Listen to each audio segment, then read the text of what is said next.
Hello everyone, my name is Anjani Kumar Khetan.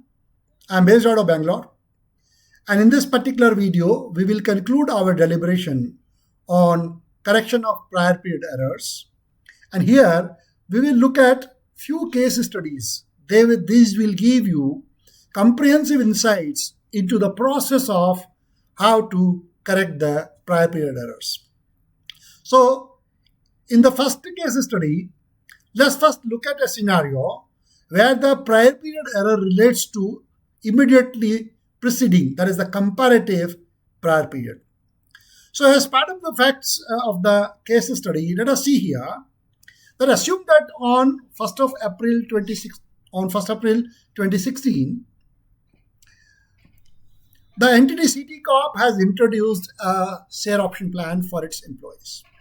Now, some of the key information with respect to the ESOP plan is as follows, wherein the case study says that the number of employees to whom the ESOP plans or ESOPs have been given, total number of employees is 500, and each employee has been given 300 ESOPs. That means 500 into 300 is the total number of ESOPs which have been issued. And these ESOPs have a vesting period of 3 years. Since you have issued on 1st April 2016, the options get vested on 31st of March 2019 in this case study. And the condition for this is if the employee continue to work for the entity during the 3-year period. That means in this particular case, 3-year service period is the only vesting condition for these employees who have been given 300 ESOPs each. And the fair value of each of the option which have been granted on 1st April 2016, which in this case happens to be the grant date, the fair value of each of these options is 9 rupees 1 paise.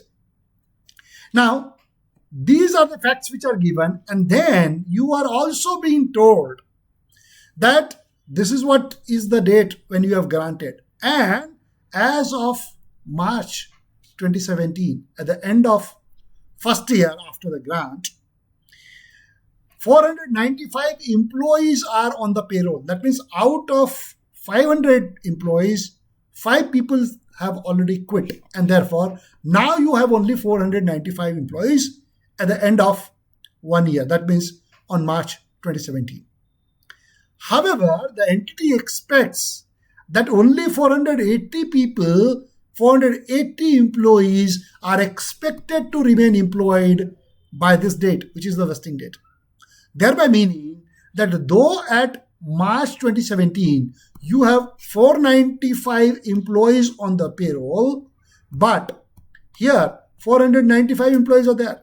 But you are expecting that only 480 people out of these will be there by the vesting date. Thereby meaning that during this intervening period, the entity expects that 15 more people will leave the company.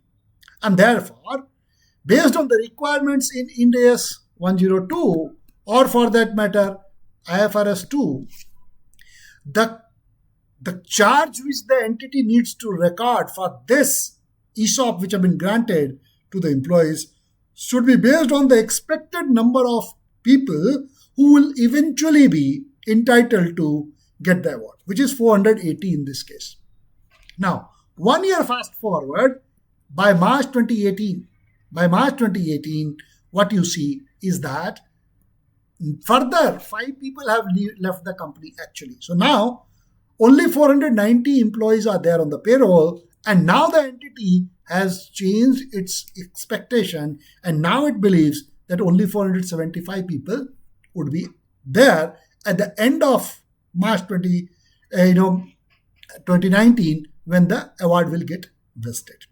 And therefore, in the second year, the charge need to be trued down on the basis of the revised estimate of 475 people which are expected to be on the rolls when the award gets vested. Now, this has some interface with what we know you might already be aware on the service payment award, which is dealt with under Ind AS 102 or IFRS 2 from an IFRS perspective. Now, this is all from the share-based payment award. Now, when it comes to prior period error, this is the most critical point. What it says, because we have seen in this case study that the award have been issued on 1st April 2016. But what this point says, that while finalizing the financial statement for this year, 17-18, the entity discovers that no journal entries have ever been recorded in respect of the ESOP cost. That means for 16-17, entity has missed recording the ESOP cost. They should have recorded. So to that extent, your cost, the employee benefit cost for 16-17 is lower because you have not recorded the cost for ESOPs. And therefore, this falls within the definition of prior period error, which we have seen in the earlier videos.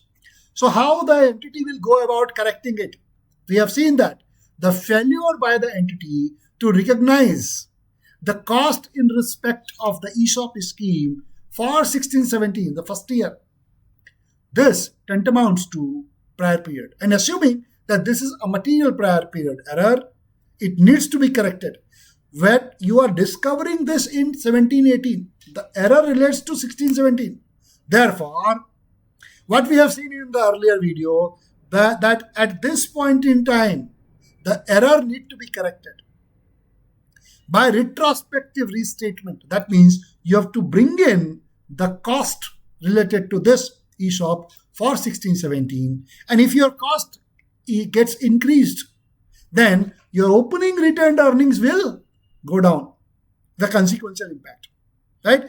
Therefore, to correct this error, entity must restate the comparatives, which will impact the opening retained earnings at this point in time on 1st April 2017. But let us first calculate the numbers. Let us see the calculations that because the cost was not recorded, what is the quantum of prior period error, and also what should be the cost which otherwise is required to be recorded for 2017-18. Let us see the calculations next. Now, if you see, this table gives you the calculation. Now, in this case, what is happening?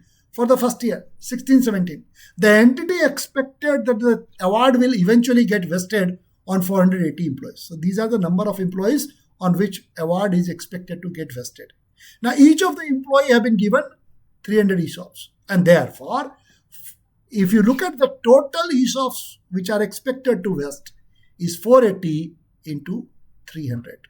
1,44,000, column 2 into column 3. 480 into 300. This is the total number of ESOP awards which are expected to be vested based on the estimate by the entity for year ended 16-17. Now, the fair value of each of the award is 9 rupees 1 paise as given in the case study. And therefore, the total charge which is expected for these 1,44,000 of the ESOP which are expected to vest is 1,44,000 into 9 rupee 1 paise. Therefore, the total expected charge is 12,97,440. And since you are recording the cost only for the first year, 1/3, 3 years is the total service period. Year 1, year 2, year 3. You are in only first year. So proportionate 1/3 of the total expected cost of 12,97,440. 1/3 of that is something which you should have recorded. You should have recorded 1/3 of this 12,97,440, which you missed recording. And therefore, this 1/3 cost is 4,32,480, which is nothing but 1/3 of 12,97,440. So this you have not recorded. Now, 1 year fast forward, 2017-18, your expectations from the management, from a management perspective has changed. Now you believe that only 475 people will be here at the end of the vesting period. And therefore, now you have to do a cumulative true down in this case, because the number of people, number of employees who are expected to get this award has gone down from 480 to 475. And therefore, come at the end of year number 2, what is your total cumulative charge, which is there in this case, is 475 into 300 into 9.01. That means now you believe that only 1,42,500 awards will get vested by the end of third year, and then each award has a fair value of 9 rupee 1 paise. Therefore, cumulatively 12,83,925 should have been your charge for the entire 3-year period. And now you are in 2 years. So 2/3 of the total charge, so 2/3 of 12,83,925 is something which you should have cumulatively recorded by the end of March 2018. So what is 2/3 of this much? Is 855,950. And out of this amount, the charge related to year number 1 is 432,480. And therefore, the difference of these two is 4,23,470. This represents the P&L charge for the second year, 17-18. So, if you look at this, what does it mean? 4,32,480, which is 1/3 of this cost. 1/3 of this. This is your prior period error. This is your prior period error. But the 423,470, which is this highlighted in the green, this is the current year's expense. And why this number is different from the prior year number? Because of the true down, because of the number of awards which are expected to get vested has been reduced from 1,44,000 to 142,500. And therefore, you see slightly there's a decrease in the second year's charge. Now, with that said, if you look at from the Ind AS 8 or IAS 8 perspective, what is the journal entry you will record to correct this error? See here, this is the entry how you will record it. Because, as I mentioned, in this year, you'll have to record the expense, and because of which, consequentially, your opening retained earnings will come down. And therefore, you are actually debiting the retained earnings to the extent of this prior period error, 432,480. And this is your current year's charge, 423. So you will debit the P&L with the employee welfare expenses of 423,470. And thus, cumulatively, these two will be now sitting as a ESOP reserve in your balance sheet. This is how you have to correct the prior period error. In this case, the error, because you are preparing the financial statement of 17-18, error related to 16-17. Now, let us look at another case study where the error is again related to the comparative prior period itself, but let us see how you deal with it. Now, in this case, let us say City Corp has provided you with the following extracts of the audited financial statements for 23-24. What does the extract say? That for 23-24, your sales were 73,500. Your cost of goods sold was 53,500. Profit before income tax was 20,000. Income tax was 6,000. If you look at, this gives 30% as the tax rate. And then tax rate from the perspective of this on the book profit, that is your 30%. And then therefore, profit after tax will be 20,000 minus 6,000, 14,000. And in this case, basic and diluted EPS is given to be 2.8. The case study also says your opening retained earnings on 1st April 2023, start of 23-24, is 20,000, and then this is 34,000. Why 34,000? Is nothing but 20,000 opening plus the profit of this 14,000. That's your closing retained earnings. Now, this is the extracts which is already given to you. Now let us see what is the error which has happened. These are the additional details which have been given to you. Now, additional detail says income tax rate for both the years is 30%. That means for this year and even the next year. Share capital of the entity is rupees 50,000, representing 5,000 shares of rupees 10 each for both the years, 23-24 and 24-25. And the entity does not have any other component of equity except for retained earnings, which is being discussed here. Right. So these are the facts which are given to you. Now, this is the error which has been discovered in 24-25. So during 24-25, after the financial statement for the prior year 23-24 are authorized for issue, the entity discovered the following errors which related to this year 23-24. Now, what are the errors? Let us see. Some of its products were sold. So during this 23-24, some products were already sold, but were incorrectly, inadvertently, they were included in the closing inventory of rupees 6,500. That means at this point in time, you have included your inventory in the inventory, 6,500 rupees worth of inventory you have included, but fact of the matter is that these goods were already sold. So they should not have been included in the inventory. Now, in the current year, 24-25, the entity's accounting records in this year shows that the sales for this year, for 24-25, sales is 1,04,000 and the cost of goods sold was 86,500, and this 86,500 included these inventories of 6,500 rupees for the which had the error in the opening inventory. Now income tax is 5250, representing, because it says 30% for both the years, 30% of this 104,000 minus 86,500. Based on that, your income tax numbers are given. Now, what you are required to do is this. You are required in this case study to explain how the above will be accounted for when you are correcting the error, because obviously it's an error. Inventory should not have been included here, assuming that this error is material and therefore falls within the definition of material prior period error. Now, when you are preparing the financial statement of 24-25, you need to correct the error which has come in this 23-24 financial statements. So how do we deal with it? Let us see the solution in the next slide. So what will you do?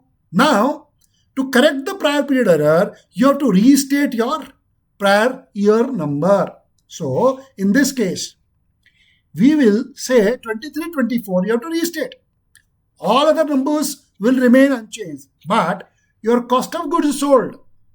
Cost of goods sold was given in the case study as 53,500. But then you have included in the inventory 6,500 rupees worth of goods which were already sold. Therefore, your cost of goods sold should have been for the prior year 60,000, which is this number, and not 53,500. And therefore, when you are restating the financial statement for the prior year, you have to increase your cost of goods sold, and correspondingly you have to reduce your cost of goods sold for 24-25. And this is what is being accomplished here, that this was your original before error. This was your cost of goods sold. You are increasing by 6,500 and you are decreasing by 6,500 current year's cost of goods sold, because this cost of goods sold in 24-25 included even that inventory which was already sold last year. And therefore, your revised cost of goods sold now will change.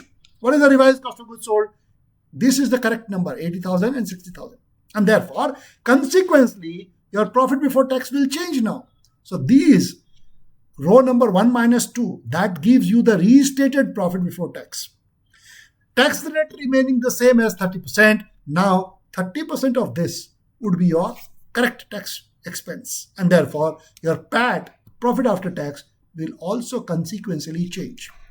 So therefore, your PBT as corrected for the error will be 24,000 and 13,500, and then 30% of these numbers would be your income tax. Balance 70% of PBT is your profit after tax. Now, you have to now look at what is your basic and diluted EPS. Now, this number need to be recomputed. How? Because now you know this is your profit after tax corrected number, and the total number of shares as given in the case study is 5,000, and therefore this number divided by 5,000, row 5 divided by 5,000 will give you the corrected, restated basic and diluted EPS. So this would be the impact. This table gives the extracts of the P&L for the 24-25 with the correction or the prior period correction wherein you will have 23, 24 as the restated numbers. Now this is on the P&L side. Now look at the right hand side. How about the changes in your equity? As I said, your retained earnings will change. So there are two components of equity here, share capital and retained earnings. Of course, share capital no change, 50,000 as of 23-24, and even in the next year also, at this point in time also, there's no change, no movement in share capital. It continues to be 50,000. What will have the impact is on the retained earnings. Now, in the case study, the opening retained earnings of 20,000 was given to you. And now, what you will do is you will take this number as the restated profit during 23-24. Other than, if you look at the case study, it had 14,000. So in place of 14,000, you will actually look at this 9450 as your retained earnings or the profit for 23-24. And therefore, your closing retained earnings will be this plus this, 29,450. And then for the next year, for 24-25, your correct profit number is 16,800. That number will get added as your profit for the second year, and therefore your total restated retained earnings will be 46,250. So, prior period correction error, first it will impact your P&L, it will also impact your changes in equity, and then you also have to give the explanation by way of notes.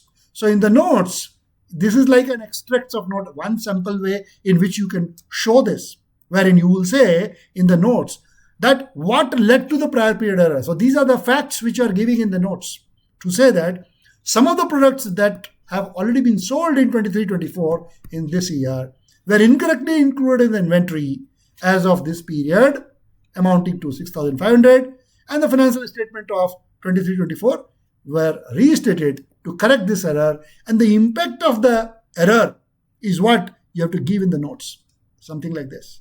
So what is the impact on P&L? What is the impact on balance sheet is what you have to give. So in this fact pattern, what is the effect? The effect will come from all of these restatements. So you have an increase of 6,500 in COGS for 23-24, increase in cost of goods sold to the extent of 6,500. Now all the consequential impact, decrease in income tax, your cost has gone up, so tax has come down. Then it will decrease your profit after tax. It will also decrease your EPS. This impact you will give. And from the balance sheet side, all the green ones are on the impact on the balance sheet line items. Your inventory will come down to the extent of 6,500. Decrease in income tax payable and decrease in equity. All of this is one illustrative way in which you have to disclose the impact. That means, in this case, you are giving the impact on P&L, giving the impact on the changes in equity, and relevant notes also need to be explained, giving what are the line items both on the P&L and the balance sheet which will get impacted because of this error correction. This is how you have to look at this. And this brings us to one more important point to say that in this case, the error relates to this period. Though discovered in 24-25, there is no impact prior to this period, and therefore no opening balance sheet would be required to be prepared. The third balance sheet, if you remember, in one of the previous videos I have talked about the third balance sheet. That is not required because the error need to be corrected in the prior period, which is the comparative period, earliest comparative period presented. Now, let us look at the third comprehensive case study, and that will conclude our this particular video. So, in this, the previous two case study, we have only looked at the prior period error correction for the comparative period. Now, this includes not only the comparative prior period, but maybe a prior period, a year prior to that. Okay, let us see the case study. You will be able to relate to what I am saying here. So see here in this case, what we are saying, the following information is discovered by CT Corp in the aftermath of a raid conducted by the tax authorities, and these are considered to be material, because if material, you need to do the correction. They are considered to be material from the perspective of the entity. What are the errors? Let us see this. Now, these errors are bifurcated in this fact pattern into three parts: case 1, case 2, case 3. Now, case 1 relates to current year. So, all the green color items are the ones where the error is for the current period. And we have seen in the earlier videos, current period is technically not a prior period error. If the error is in the current period financial statement before they are released, to the they are approved, basically these errors need to be corrected. What need to be corrected by way of is if something, the error relates to the comparative period or a period prior to that. Now, second case is 1 year prior to previous year. So, for example, if this is your current year, this is your comparative year. Now, this case 2 says 1 year prior to this. That means third year. And case 3 says, though this is for a prior period, but whether it is for 1 year back, 2 year, 3 year, you don't know. It is unidentified. That means there are three broad categories.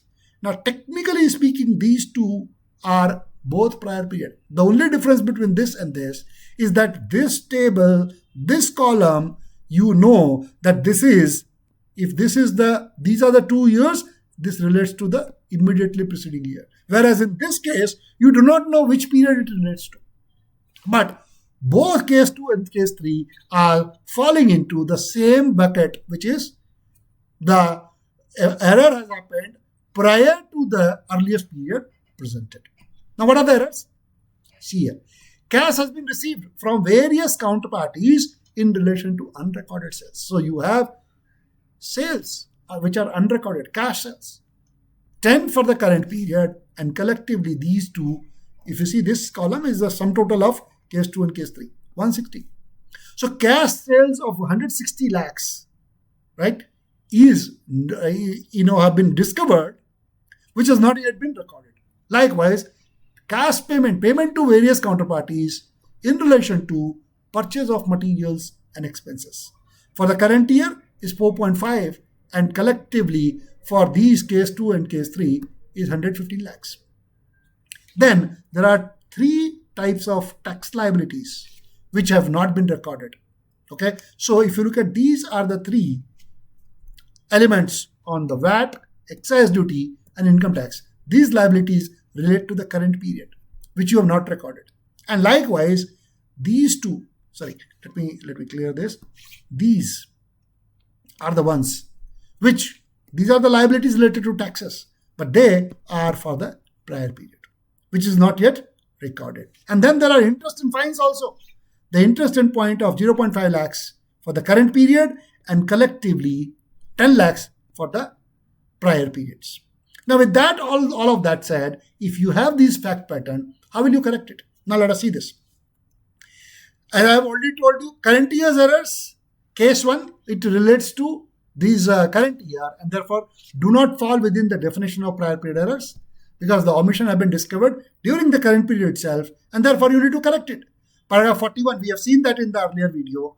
Paragraph 41 of Ind AS 8 and even IAS 8 from an IFRS perspective, it states that the potential current year errors that need to be, which have been discovered, need to be corrected before the financial statements are approved for issue. So you need to correct it. There is no question of prior period error in this case. But the other two, case 2 and case 3, they actually fall into the prior period criteria, into the prior period error, category. And therefore, what would be the impact of this? This impact of these prior period errors, and which is omissions, they relate to earliest period presented, including transactions which are not identified. As I told you, this is your current period where you are identifying, and the case study says 1 year prior to this and unidentified.